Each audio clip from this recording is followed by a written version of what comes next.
Nitwa Kizimana Joel, nkaba arije mpagarariye association ya Taiji mu Burundi, nkaba kandi ndi n'umukinyi wa Taiji muri Institut Confucius ya Université y'u Burundi. Uyu munsi twari turamutse duhimbaza umunsi mukuru mpuzamakungu wahariwe Taiji. Ni umunsi mukuru wa muhimbazwa buri mwaka ku munsi wa gatandatu w'indwi ya nyuma y'ukwezi kwa kane. Ibyo rero byadukoranije kuri uyu munsi kugira ngo natwe dushobore kwifatanya n'amakungu tuwuhimbaze.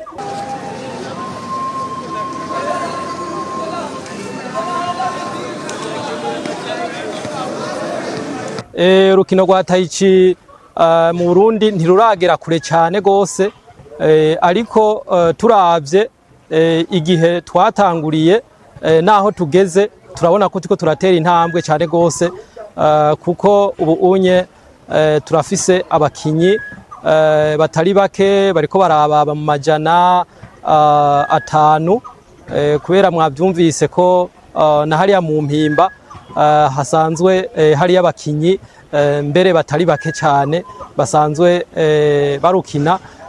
N'umuyobozi wa Prizo atubwiye yuko abasohoka bose benshi baca bifatanya na twebwe, kandi turabona no ngaha nababonye barimwo batari bake.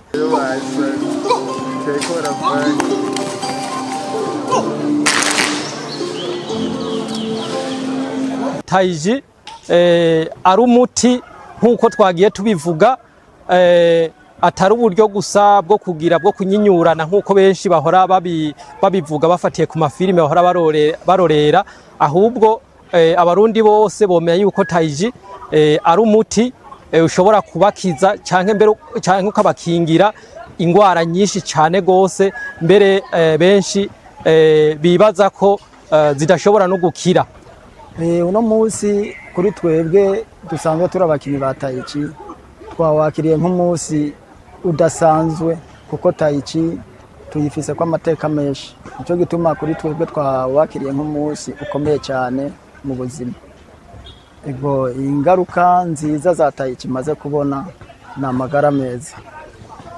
Ko Taiji je natanguye kuyikina amagara yanje yarabangamiwe n'ingwara, nari ngwaye ingwara y'umugongo kandi nari ndayigwaye hafi imyaka irenga 15. Kugira njyame ntora itiro narinda gufata ama diclofenac nkabona gutora itiro, ariko maze gutangura gukina Taiji ya ngwara y'umugongo yaraheze. Ubu ndakwije hafi imyaka 3 atamugongo njya, kandi nari nsanzwe ngwaye n'ingwara y'amavi, byose byararangiye. Umva rero kuri jewe nko kuri uyu munsi ni umunsi ukomeye cyane. Yego ni umunsi ukomeye cyane kuko nca ndawibukiramo byinshi, ndawibukiramo urukiza rwanje. Taiji kuri jewe ubu asigaye ari umugenzi. Nari mfise ubugwayi bukomeye cyane bw'imitsi, nari mfise insuffisance veineuse ku rwego runini, ku rugero rw'uko nari mfise ibirato vyiza nakunda mugabo ntakivyambara. Kuva rero ntanguye gukina Taiji naravyimbutse amaguru meze neza cyane. En plus y'ivyo rero nta sport nimwe nari bwabo nivura stress nka Taiji. Bakunda kuza baradutwenga ngo abajene b'abarundi siri tudafise akazi ngo la majorité dufise depression. Nta sport yari yose irashobora gufasha kugabanya depression, ariko Taiji yo yize ubwa mbere. Taiji no kwemvita abantu bose kuza gukina Taiji.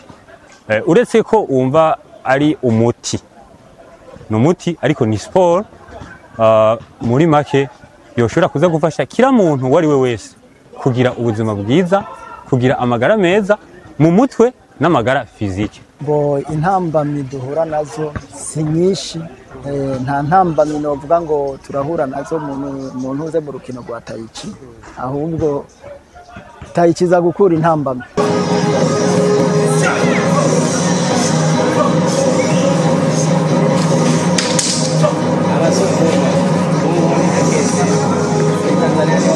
Actually now, the Confucius, we just want the Taiji sport in Burundi will have more influence and we want the Burundi citizens, and they know this Taiji sport, and we want this for now. And actually, we want more people they can join in Taiji sports because you see, we have a lot of Taiji students, and they just practice Taiji. They understand Taiji can influence not only the body and also the man. Taiji help them to adjust the body and also the man balance. Okay, I think this is a good thing for people to practice Taiji. And next, we have some project is we want to more classes in the middle school because so many middle schools they just ask that for Confucius that they want more Chinese Kung Fu class, and actually for the middle school students we want them to practice some Kung Fu, and also we want some Taiji to help them to adjust the body and also the man to keep more peace inside and to be more calm of the emotions, help them to control themselves. Okay, so that's what we want. And maybe in the future we will hold some Taiji activities. Okay, that's the first step of our project. But just for now, we just want, first of all, we want to set more Taiji class to offer more people to just take part in the Taiji sport. You know, competition actually is a very official thing, and only more people they practice Taiji, we can make some standards for Burundi people. They practice Taiji, they take in the competition. So just for now, we want more people to know Taiji sports, and more people they just take part in the Taiji sports. So after that, we have enough students of Taiji, so we can set the competition. That's what we want.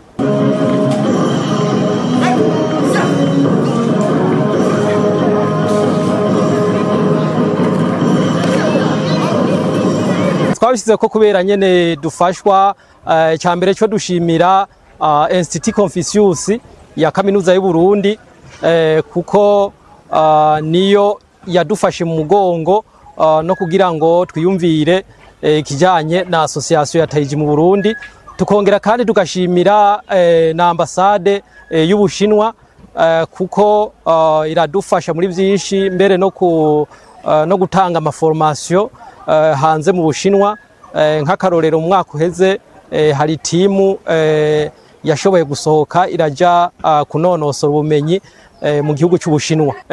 Ikibanza cya mbere nyamukuru dukiniramwo ni muri Kaminuza y'u Burundi muri Institut Confucius, niho dusanzwe dukinira ku minsi kuwa kabiri kuwa kane kuva isaha 8 kugeza isaha 10, no ku munsi wa gatandatu kuva isaha 1 n'igice gushika isaha 3. Tukongera kandi tukaba dufise na club yacu ya Taiji nyene ikorera muri Jardin Public ku misi yose ya kanga ya mbere ya gatatu no kuwa gatanu kuva igihe cy'isaha 10 n'igice. Byumvikane ko n'abafise ubuzi bashobora kwitabira ibikorwa byacu bya Taiji, kandi tukamenyesha yuko Taiji n'urukino rushobora gukinwa n'abantu bose uhereye ku mwana gushika ku muntu ageze ku zabukuru, kandi n'abantu bafise ibibazo by'ubugwayi nabo nyene turafise imyimenyerezo iba yarabagenewe ku buryo batogira ubwoba ko iyo Taiji ishobora kubagira nabi.